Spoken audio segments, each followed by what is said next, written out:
Oh, hi! Fancy meeting you out here today at Ruthven Park National Historic Site. My name is Michael, and I'm the Ecological Stewardship Coordinator here. You know, I love to celebrate the small miracles that happen in nature every single day. And today I want to share one of those miracles with you, the rainbow. So let's go! Rainbows are a beautiful illustration in nature of how light behaves and what light actually is. It's part of a spectrum. And this spectrum ranges from light we cannot see to light we can see. For instance, we cannot see gamma rays or radioelectric waves, but we can see visible light, such as this light from my flashlight. And this light from my flashlight shows up white, and white light is made up of all of the colors of the rainbow. Red, orange, yellow, green, blue, indigo, and violet.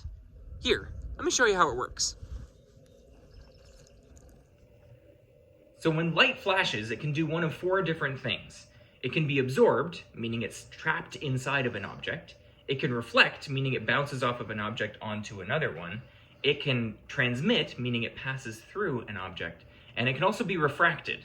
So in the case of light being transmitted, absorbed, and reflected, let's do a little experiment here. So we have our white light, okay? And white light can either pass through an object or be absorbed by an object. So in the case of this paper filter here, we move the white light in behind and watch what happens. Notice how blue is the only color that is transmitted through the filter. That's because all of the other colors of the rainbow are absorbed. Right? We bring the white light onto the other side here, and you can see there's the white light again. Again, blue and white. So light is absorbed and transmitted. Light can also be reflected. So here I have just a basic mirror, and if I shine the light onto the mirror, the light reflects onto the chalkboard behind me.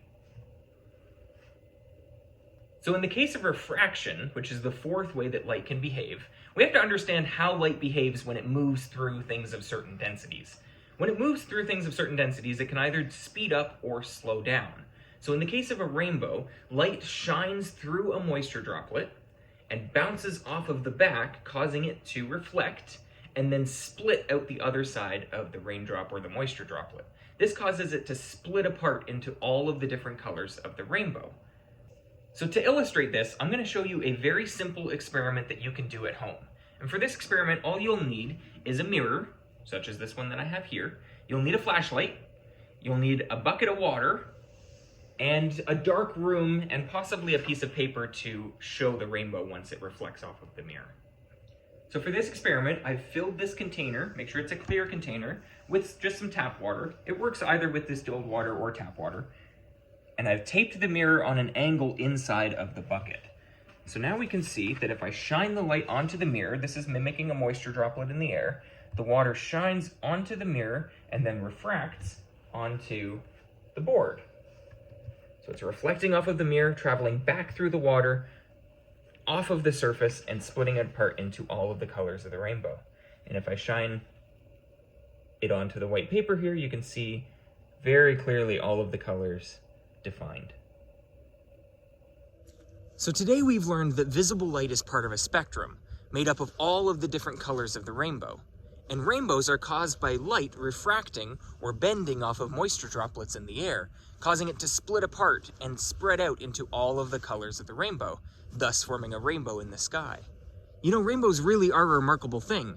They're really common in the springtime because of all the moisture that's in the air. So get out today and enjoy the nice spring weather. Maybe you'll come across a rainbow yourself. Bye for now.